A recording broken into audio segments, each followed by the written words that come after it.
All right, well, welcome. My name is Olivia Bailey from University of Iowa, and I will be moderating this panel with Dr. Bradby from East Carolina University.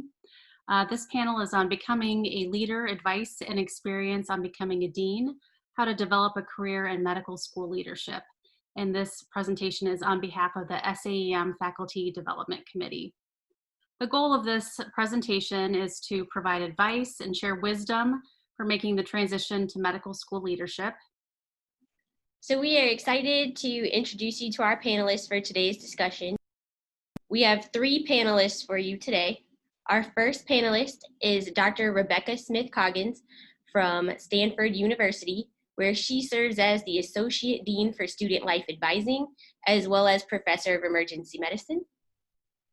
Dr. Luan Lawson, who works here at East Carolina University. She currently serves as Associate Professor of Emergency Medicine and the Associate Dean for Curriculum Innovation in Medical Education.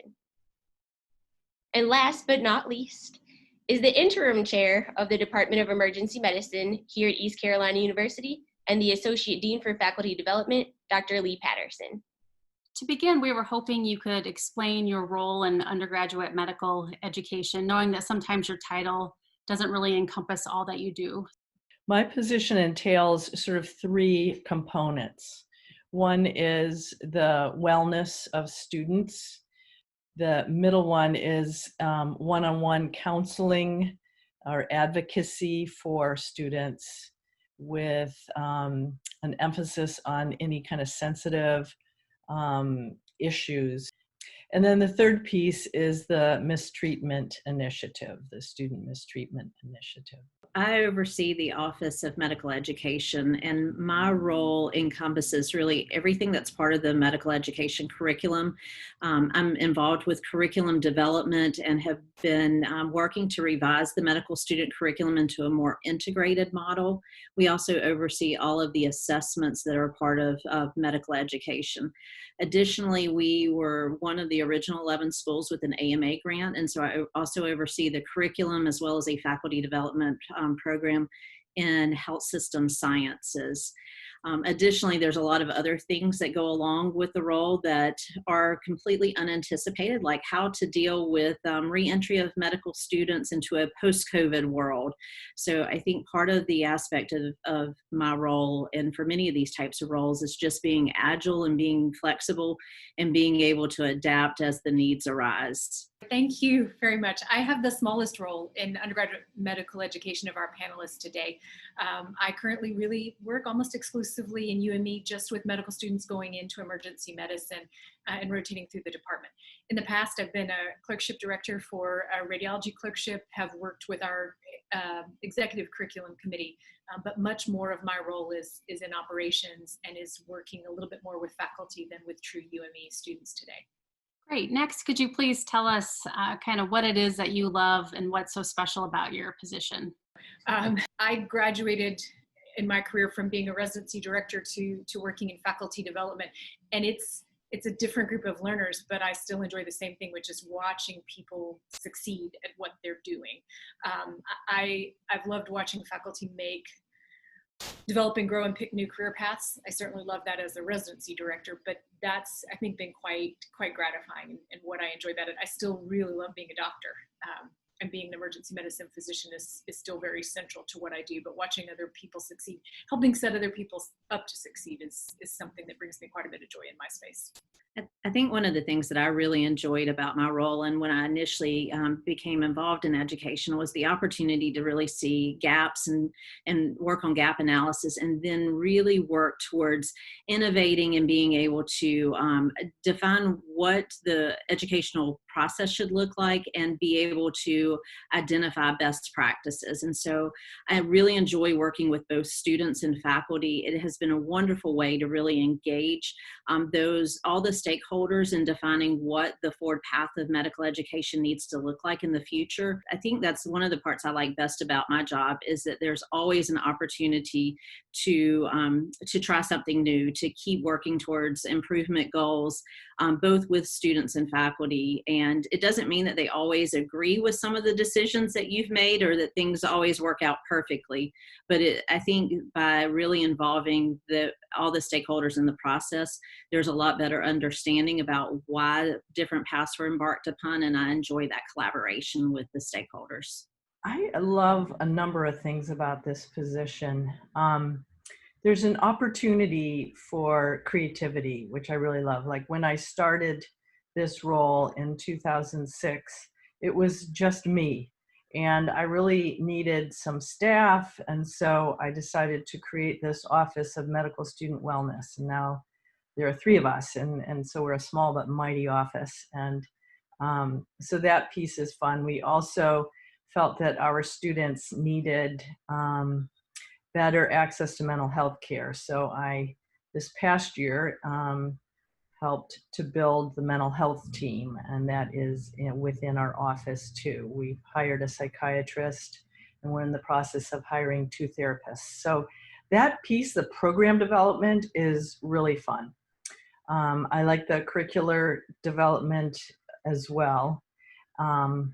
But probably my favorite part of this role is the one-on-one sessions with students when they come with, really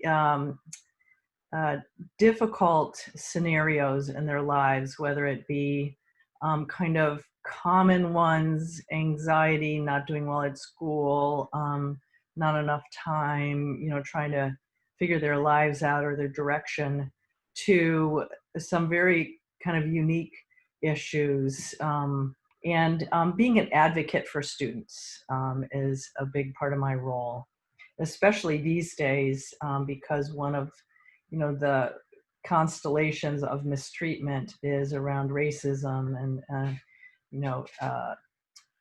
racist remarks, etc. So I really feel like we do have a platform to be able to address that very timely problem. Thank you. Next, we were hoping you could all describe your career path, essentially how you ended up in your current role. Was this something you had intended all along, or something more like right place, right time, or a combination of both? So I actually started out my career in a community emergency department. I don't know that at that point in time I had really thought about what my long-term career was going to be. I really had hoped to be able to contribute to a community setting in which a number of people in that community had supported me in the medical education process. However, after a couple of years, I really decided that something was missing from that. And I wasn't entirely able to pinpoint what that was, but I knew that I wanted to return to an academic medical center. And so in my return, I saw this as an opportunity to engage with learners. There were some opportunities to fit with that need for what were the gaps in my own residency training? How could I contribute to the training of residents? And within about a year, our clerkship director became suddenly ill, and I received a phone call was that I needed to assume the role of clerkship director beginning the next day. So I think I was really excited about that, terrified as well. And it was very quickly that I realized that I did not know anything about being a clerkship director.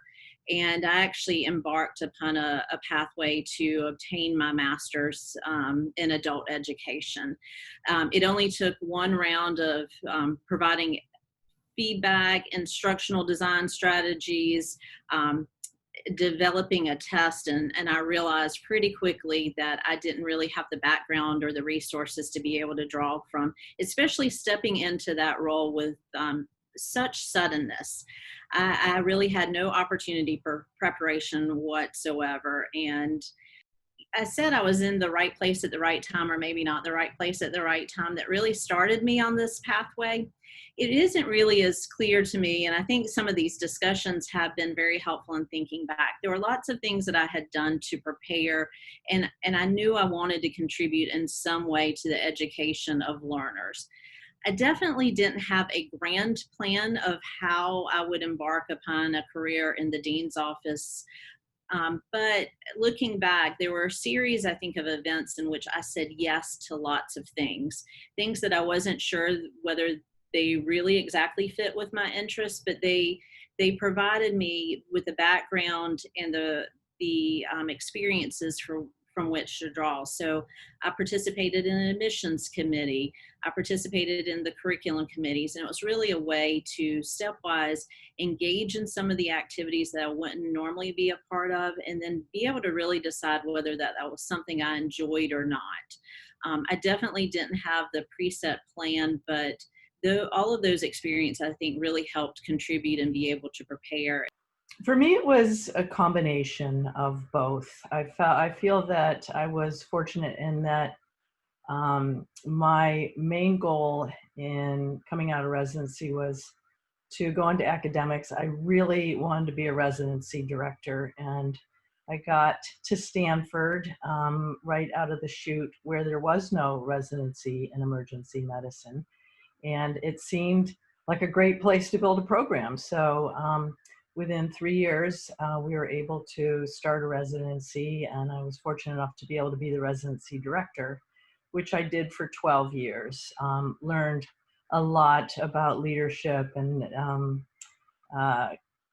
figuring out how best to get things accomplished in a big university setting. Always had an interest, and my scholarly work was in physician wellness. You know, across my email came this new position as Associate Dean for medical students, for student life. And it really happened to be credentials. They wanted credentials that just fit me to a T. So that was a sort of serendipitous part.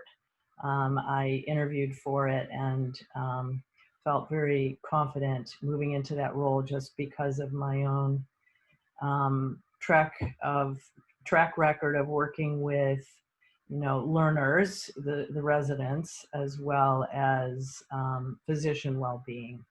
So, you know, it's a combination. I think if you follow your own passion, you will enjoy where you're going more. And when things present themselves, then you're in the right place and you can move into it with the conviction that it is going to help you do what you want to do with your career. I am not doing today, in my current role or in the most recent role I had before this one, what I envisioned I was doing or what I planned to do. I like that. I think that's a little bit of emergency medicine coming out in me. You don't know how you're going to finish 5 o'clock at 7 o'clock, and you like that. But it's also something I advise faculty on a lot. You don't know where you're going. So I've been through a couple of different phases. The first one, my first big move was to be a residency director. I wanted that also in my career. I enjoyed teaching. I enjoyed that so much, and I really enjoyed working with residents. My first plan was to be an assistant residency director for 4 or 5 years, move on to a new institution, become a residency director there. And the first year of my career probably is one that I've mirrored now 4 or 5 times. My residency director said, I'm done. I'm stepping aside. I want to walk away. This is not what I want to do anymore. And I got my first field promotion and my first of 4 interim roles. I was the interim residency director for a year before I became the permanent director in that. And that is about the time, or a year or 2 into that I started looking for additional training. I think that was part of what do I want to do? What am I getting ready to do? And a little bit of right time, right place in that space. I did that for a decade, and I loved it. I think that's one of the most rewarding and yet difficult jobs for people to do. What it really helps you appreciate is answering to a lot of bosses. Residency directors answer to their parent institution, to the ACGME, to the board certification in their specialty. It's a lot of managing multiple administrative and accrediting bodies, and then still dealing with the individual resident too. It isn't a job I think most people can do forever. I do think it's a job there's not a lot of natural time to move on, and for me that was close to the 10-year mark. I had a young child then. I had completed a master's. I had begun to do a little bit of work for the medical school in developing teachers and thought, this is the thing I want to do next. So my move there was fairly intentional. But it was also a field promotion as well, because our institution, my boss at the time wanted to make a change and regrow those services at our institution. They had been contracted significantly after the 2008 financial crisis, and it was a good time to reboot them. And in the state system, sometimes you don't flex fast. And her answer to rebooting that was to make an interim position. She could do that much more with much more ease. So I became an interim. I did that nearly 3 years, 2 years plus, before that permanent position was created. I prepared for that role. I had plans. I had developed myself to get ready for that role. In that role, I was advocating pretty strongly for faculty, and I was beginning to uncover areas where we had neglected faculty to a certain extent, with just not enough support services around them. And I went to my dean and I said, look, we're having a particular problem in this department. We need to make a change. We're trying to do a wholesale recruitment. We need to make a change. We need a new leader in that space very quickly. And the answer was to put me in that space. So I spent a year as the interim chair for the Department of Pathology at our institution. It's one of the most fascinating years in my career. I'm not sure how many people do that and do that outside their own specialty area. I wouldn't trade it personally for the world. I learned so much about medicine that I didn't know. It was an interesting year for me in other ways because I had not appreciated how much I like operational work. That's not the arm of emergency medicine in which I advanced. I advanced in education. I didn't work with spreadsheets and budgets and scheduling and people, and I loved thinking about the problems that I had in a whole department. And part of the way through that year, my longstanding chair of 12 years had an amazing opportunity to go run EMS for the state of Maryland, and he took it. And I got my fourth interim position and kind of field promotion in emergency medicine. There's a lot of right time and right place. And I probably have a hard time saying no. That if you're listening, you should be thinking that. That's a hard thing for me to say no into those spaces. But you should also hear that interim appointments are a great way to try on a job and to think through that and to get a good picture of what a job calls for, what it needs, what your skills and deficits are. It may not necessarily mean you're the right fit permanent in that institution, but you never know a job like you do when you have had to do it. And so I've encouraged several faculty since I have experienced this myself as they're looking at roles to say yes to the interim assignment and the interim appointment, because you aren't burdened, you aren't stuck. I wasn't going to be a pathology chair indefinitely, but I got as much or more out of it as they did from having me step into that role. So I think when you're looking at where you are, if you're early in your career, I would very much say don't anticipate that you know 100% where you're going to go and that something amazing isn't going to come along that you might want to consider. So don't close those doors early on. And I think just to add on to that, I think some of the greatest opportunities in my career, one of them really was largely related to the AMA's grant for accelerating change in medical education. And when they put out the call for the grant, there was really this call and I thought, how in the world, we're never going to get this grant. I know nothing about health system science. And yet, much like Leigh, I also have an inability to say no to a lot of things. And so saying yes, and then I don't know what was more terrifying was the day we actually figured out that we were a finalist, and then when we actually received the award.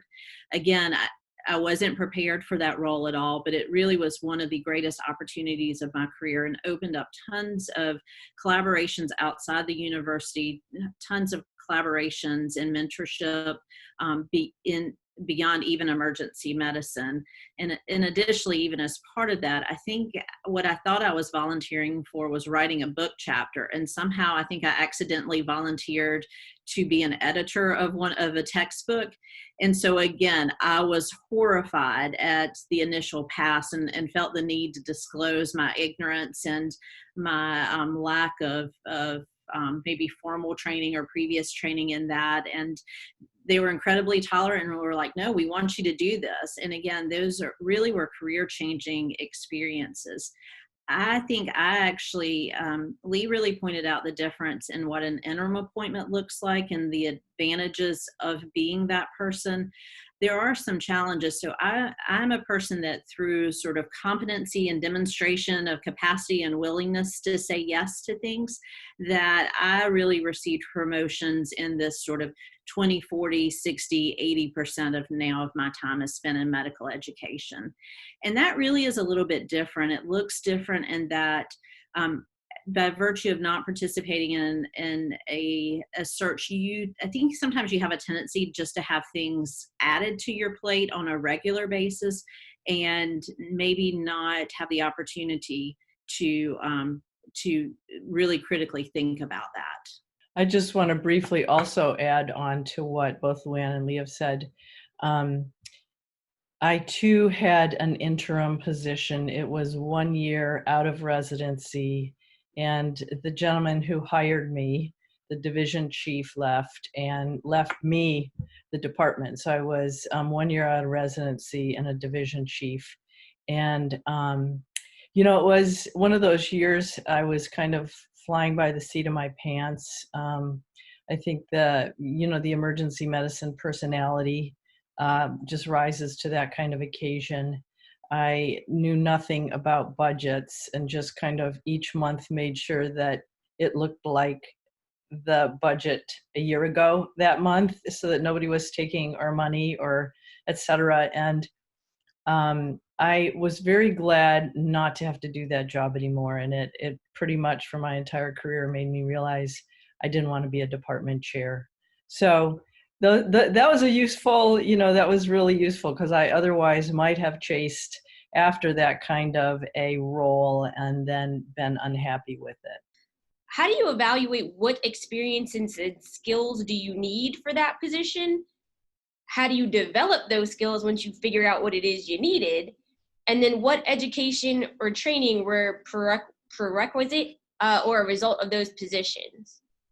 I think for all of these positions, figuring out your leadership skills is something that we don't learn very well in medical school or necessarily in residency. So I realized right out of the chute that it would be beneficial for me to get some leadership training. And I did that in a number of ways. I didn't actually get another degree, but I went to a couple of leadership skills, just learning how to best utilize staff, how to run meetings, how to,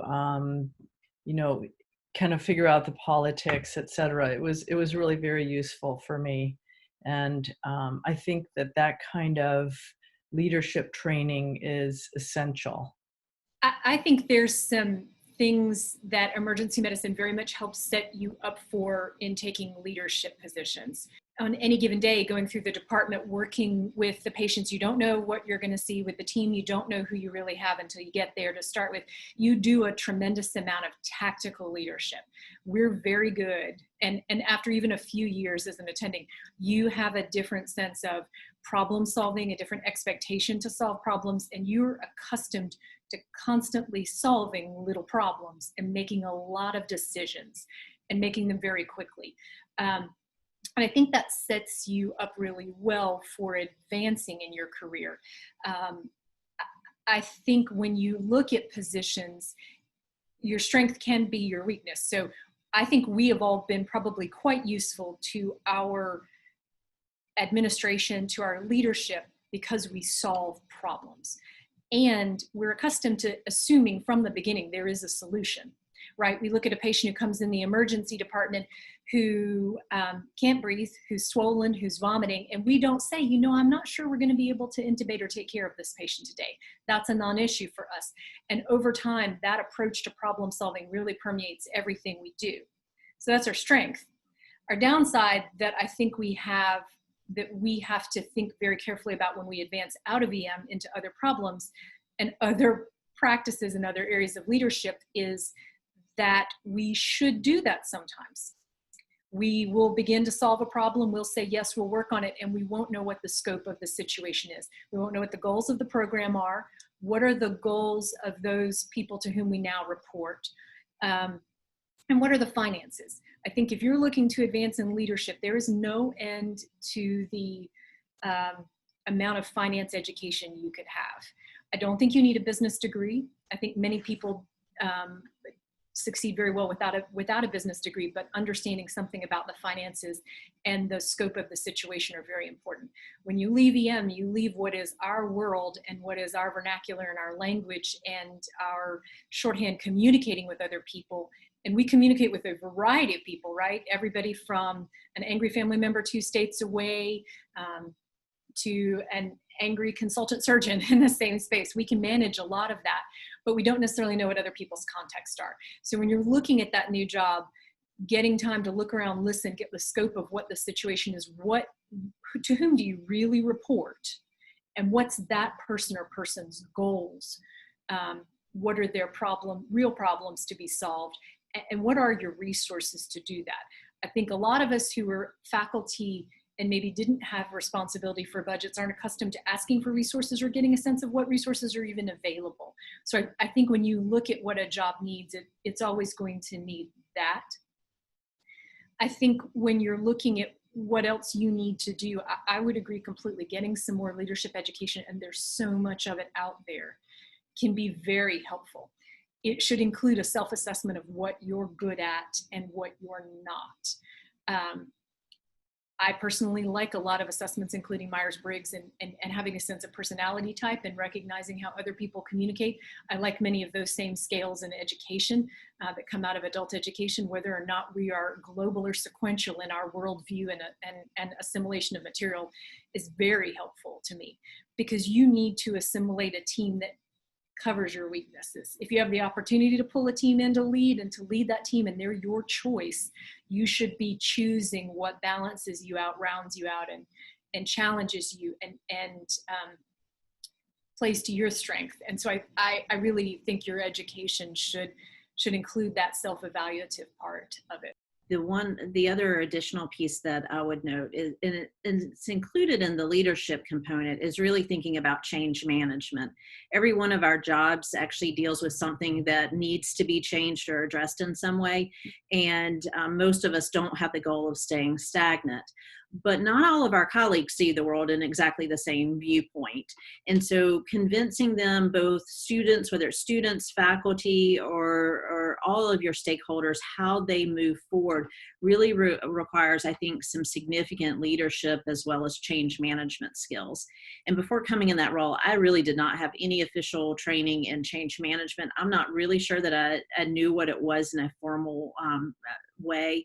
And I think having a better understanding, both as Leigh noted, of what your strengths and weaknesses are, certainly within the content and needing to develop knowledge, that's really pretty easy to assimilate via both informal education, as well as I've relied pretty heavily on formal education as well, both with the master's in adult education, as well as getting some additional graduate work in patient safety and quality improvement. And so those have been helpful, but they don't really help you address the logistical and technical challenges that you have in dealing with your collaborators who may not always have the same vision as to where you would go. And a lot of times, especially in curriculum, the mantra has been, if it isn't broke, don't fix it. And yet I think we would probably all agree here that there's a lot of opportunity to innovate and change and improve things for students coming behind us, and being able to communicate the why is that important is pretty significant. So Dr. Lawson and Dr. Patterson, you both talked some about why emergency medicine physicians are well positioned to move into operational and educational leadership. It would be nice if we could also address like what limitations does being an ED physician bring to your roles in leadership or even to your promotion pathway to leadership? I think there's some limitations. You in education, we can be available in ways that fixed-base physicians can't, who are scheduled for clinics, scheduled for days. We have a lot of control over our schedules so that we can be available to be seen, to take advantage of opportunities to teach and support in unique ways. But our schedule is also a negative as well. So we don't have colleagues in other specialties who work nights like we work them, or who work off hours, who work evenings, who work overnights. I think there are more strengths than I think there are weaknesses. We intersect with other specialties, other clinical specialties, much more than anyone else does. For me, that was a natural fit in faculty development. I physically knew more than half the faculty anyway, before I assumed the role here. And emergency medicine is much better positioned for that. We are not as familiar with the challenges of basic scientists. And when we step out of this role and into a leadership role with the institution, we have to collaborate with our colleagues in basic science. And so they're not as familiar with us. We're not as familiar with them. And we often aren't necessarily pedigreed specialist in an institution, in an academic institution. We are not the specialty that generates the novel news stories. This year's a different exception for us, and that's been quite nice. But we are not going to put one of us necessarily on the website all the time, being the person who's gotten the major grant, who's created the brand new pathway for this cancer. And that showcase is sometimes a little bit more challenging for people to see us as central to the mission. And one thing I think is important to realize in terms of limitation is although we do interface with many different specialties, so we are familiar to them, like Leigh was saying, they don't always understand us. And I sat on our appointments and promotions committee for a number of years, and it was really interesting because our faculty would come before them, often with numerous different areas of interest and expertise. And to the basic scientists or to people who have PhDs in a very narrow area, they just didn't understand why we had some papers in neurology, about headaches, and some papers in spine trauma. And it just so I think sometimes our specialty can be a little bit of a barrier because other specialties don't understand us. We're also one of the newest specialties. Well, our problem-solving ability is frequently what lands us in these roles. I think it's one of the challenges for us as well, or maybe this is more of a personal challenge. But I think that sometimes we are impatient with some of the processes that typically occur at an organizational level. And it is so challenging to keep oneself from just jumping in. And even in the midst of COVID, this has been an excellent example for me, both as a personal and organizational structure. The slowness of the process sometimes makes us just willing to jump in there and say, that's fine. If we can't come up with a plan in a rapidly available way, I'm willing to do it, where it really is beyond the scope of what our official role should be. I've actually had a wonderful experience with basic scientists, which is, I think, very unique. And one of my roles, actually, I started out on the clinical curriculum side, and then one of my responsibilities, I was told I needed to integrate the basic sciences. This has been a project that we had been working on for well over a decade, and we were able to turn things upside down. I think they really appreciated the variety and the scope of knowledge that as an emergency medicine physician I had. Again, it works towards developing relationships, and I've been able to accomplish a tremendous amount because of those collaborative relationships. But sometimes you end up wondering why you are doing things in which you actually have no responsibility, nor do you have the time to manage them. And I think that's a challenge for us in emergency medicine. All of you have mentioned the relationships and the importance of the relationship building that we do as emergency physicians. How much value did mentorship add for all of you when you were getting into these roles, once you've been in the role for a little while and figured out what it is you need?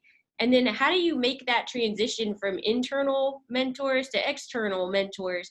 It's interesting because I think mentorship is really key. It can make transitions and your own development much easier. I have come to feel that way mostly because I didn't have much mentorship, and I would go to national meetings, and those relationships with external mentors right out of my residency were pivotal for me, mostly because we just didn't have mentors within our institution in emergency medicine. So I found that external mentors all the way along were really helpful. I think we know pretty clearly from the faculty development literature that mentoring is the key to keeping people in academic careers, and that's particularly true with women and URMs. We know that people who leave academics, if they don't have that not having a mentor is really a good predictor of that. I, in my own experience, really don't think I would have started a career in academics, honestly committed and stepped into it, if my own mentor didn't say, no, really, I think you can do this. It was a very pivotal first early experience for me. In my own career, much of my mentorship early on came from peer mentoring, of having somebody else walk through this with me. Most of us, though, in hindsight, really need some external mentorship outside our institution, because the mentor is the one that you trust to give you advice or listen to you and hear you out, and then make it very much about you. I think most of us as chairs want to be that, try to be that, can do that to a certain extent. But we all have goals and objectives. And I talk to my faculty about it. It's really hard to change hats. Give me a minute. Let me figure out. Let me put on this one. If I'm sitting with my chair hat, my bottom line's the most important thing. And I do think I can mentor faculty, but I think having a mentor outside the immediate unit as well as inside it is just so valuable to people. I think when I look back at my career, I have had mentors for lots of different pieces and parts. And I think if you're beginning your career, you need to do that with intentionality. One person's not going to be able to give you everything that you need. Multiples will. And I think inside and outside is really, really helpful. So how do you find that outside person? Our specialty is really supportive of this. And it goes back to our history that Dr. Smith-Coggins is referencing. From the very beginning, the people who started us collaborated, communicated. It's the beauty of being younger. We're smaller. We know most of each other, or we find each other fairly easily. And I think people are really willing to do that for you. If you're stepping outside emergency medicine into education, leadership, other areas of medical school, you need to get connected to a group through whatever's the accrediting body or the AAMC, because you can find those. I have two separate groups that I belong to that are just groups of peer mentors, and we meet once a month and we talk, and I find them invaluable. I find as I've gotten higher up in leadership and responsibility, that external mentorship is very important, because things I need to talk about might be threatening as I work through potential solutions to other colleagues and peers and departments in my institution. I need to try on ideas, and I need to get it right before I take it to my people here. And if you report to me, or my department may impact yours, it's hard to mentor me on that. It's hard to let me walk through that. it's hard to reflect for me what that choice I'm making might do for me, for the institution, anything else. And so I find they're more and more helpful to get a sense of a reality check. And I think you need to ask people, do you have the time for this? Is this okay for you? Here's what I want. Here's what I need. I need once a month. I think the nice thing about peer mentorship is that it is definitely more informal. And so that person is frequently available on a more regular basis when you are having a crisis in the moment, and just to be able to bounce ideas off of that person. But certainly the further you move up into leadership roles, there are things that you want to discuss that are, as Leigh noted, are threatening. But a lot of the challenges we need to solve on a daily basis can be peer mentors, whether internal or external. And I would agree that it's incredibly important to have various mentors for various aspects. As a female in a department that had pretty few men or pretty few women in faculty or in leadership roles when I initially came back to academic medicine, it was actually the men in my department who were married to other physicians who gave me advice about how to navigate a family and how to manage the balance in a two-physician household. And so sometimes it isn't the people that you envision in your head who are going to be your best mentors. They're just people who have had similar experiences along the way who can help you better navigate those issues that arise. Can you please tell us about a thing or two you wish you would have known about before becoming dean? I think something that would have helped me was, knowing better how to utilize others, staff members, etc., because they don't teach you that anywhere. So I would add to that also negotiating skills, I think, is something that I would have liked to have had earlier. I think as women, the research shows that we're quite good at negotiating for others. We're not such good negotiators for ourselves. What HR actually does. Optimize what HR can do for you when you do need employees and when you do need staff working for you. How much computer skills do you need? How much can this person do? What does it take to create that position? So I wish I knew what HR did. And I will say, over my whole career, including being a residency director, I had to learn concretely how useful university attorneys can be to you. And that those are attorneys who work for you. And so when you ascend in leadership roles, you are going to encounter difficult situations. You're going to need different advice, and you're going to need legal advice, frankly, and they're very helpful. They see the world differently than we do, and they can help you see the situation differently. And they give excellent advice. So I think those are two people or services I wish I had known ahead of time. I think in the very beginning, there were basic things such as how turning over control of my calendar was one of the most incredibly difficult things. I think many of us in emergency medicine have managed our own calendars historically, or maybe it's as women, I'm used to like managing my own calendar. But being able to turn that over and really thinking about what is the training that other people need. So I had never actually had to schedule time for sleep on the backside of a night shift, because I just always knew that either I was willing to do something to myself and in order to get a scheduling issue taken care of, or that I was, or I would just sort of plan on how much sleep I thought I needed. And all of a sudden, when someone else is doing it and you find yourself scheduled for an overnight shift and then meetings from 8 to 5 the next day, you rapidly have to consider those things. I think one of the other challenges for us in emergency medicine is we're pretty comfortable doing things on the fly. We're used to improvising, and we're used to the agility needed to make things happen in the department.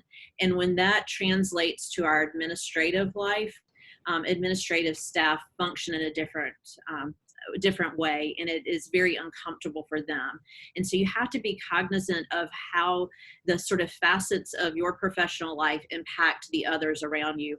and I still struggle with this, how to train people for roles in which I have never actually done those roles. And how do you train an administrative assistant? Because I don't always think of all of the components of that. We recognize that people aren't meeting our needs, but we haven't really been thoughtful about how to prepare them for those roles. And so there's sometimes a disconnect there. So as all of you have ascended to the deanship, what do you think that has done to your options in emergency medicine? Because this is something that I have thought about, like as a junior faculty member, if I was to move into a different role in UME, like how would that affect my career in emergency medicine? I think it's worthwhile really giving some thought to that, because when you add these kind of responsibilities, they don't come with a 9 to 5 limitation, and you end up really putting a lot of time into your career. And it's not necessarily in ways that will make your CV look strong.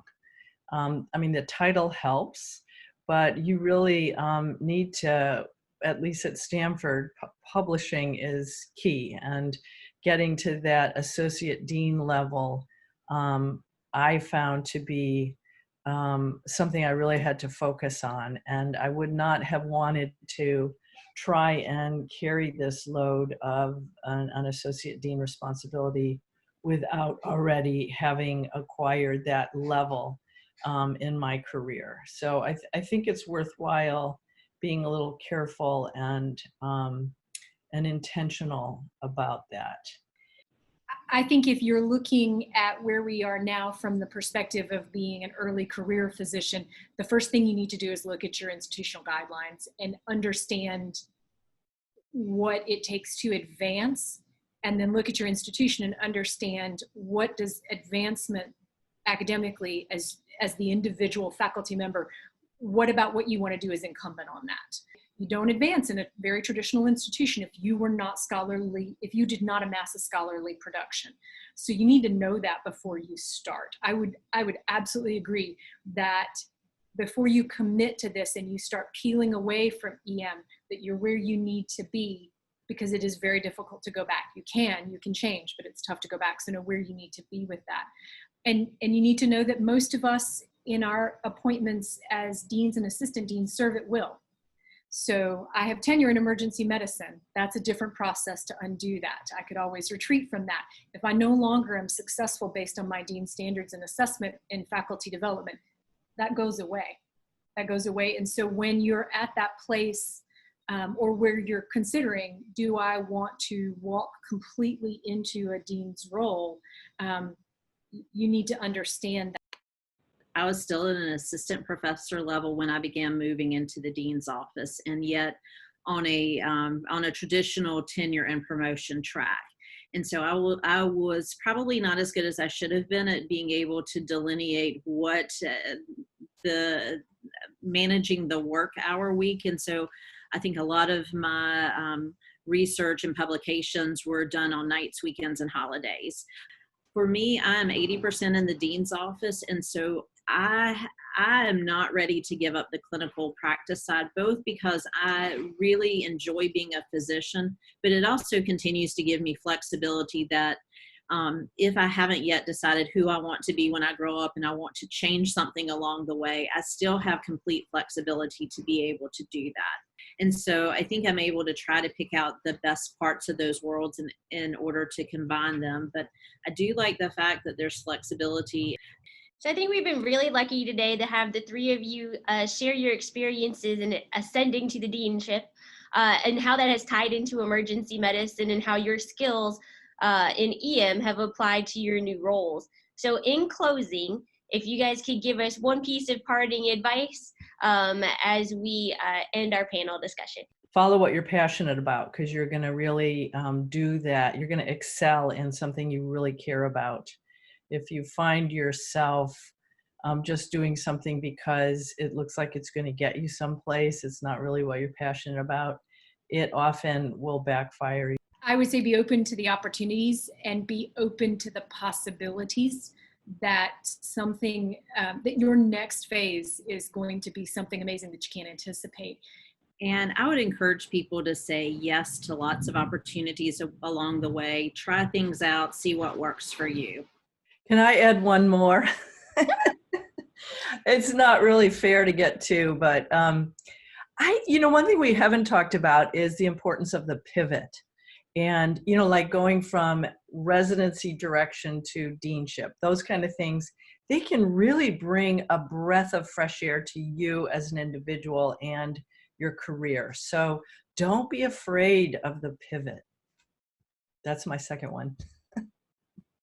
So special thanks to all of you for spending your evening with us on this panel discussion. I know Dr. Bailey and myself have learned a lot from the three of you. Thank you to the Faculty Development Committee of SAEM for helping